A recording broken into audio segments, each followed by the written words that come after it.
reverse a rumor about your bed life?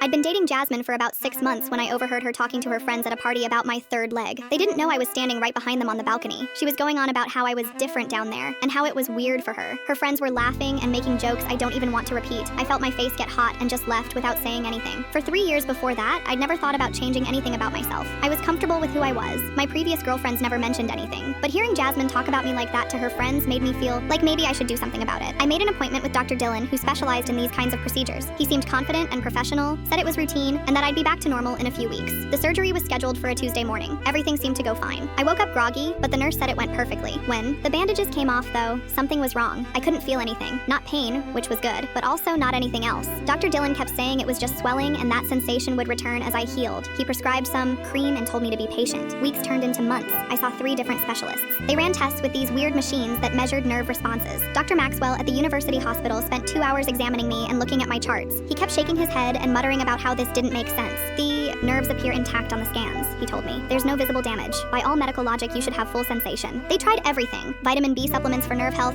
physical therapy, which was awkward as hell, even an experimental electrical stimulation treatment. Nothing worked. The 4th doctor I saw was an older guy who'd been doing this for 30 years. He just straight up told me he'd never seen anything like it. I broke up with Jasmine. I obviously couldn't really explain why, so I just said we weren't working out. She probably thought I was still mad about what I overheard, but that wasn't even it anymore. 2 years went by. I avoided dating completely, threw myself into work, and got promoted twice. My boss kept joking that I must not have any distractions in my life. If only he knew. Then I met Amy at my cousin's wedding. She was different from anyone I'd dated before. Really funny and didn't take herself too seriously. We talked all night about movies and traveling. I kept telling myself not to get involved, but she was persistent in the sweetest way. After 3 months of dating, I knew I had to tell her. We were at her apartment, and I just blurted it out. Explained the whole situation, how things work differently for me now, how I could only focus on making her happy because I couldn't feel anything myself. She was quiet for a long time, then asked a bunch of medical questions. I showed her all my test results on my phone. She actually laughed when she saw how many doctors I'd seen. "So you're telling me you're like a machine designed only for my pleasure?" she said. That wasn't how I'd thought about it, but I guessed she wasn't wrong. We figured things out together. It was different, but not bad. Just required some creativity and communication. 6 months later, Amy told her sister I was the best she'd ever been with. I overheard that conversation, too. But this time it made me smile. Her sister asked what my secret was.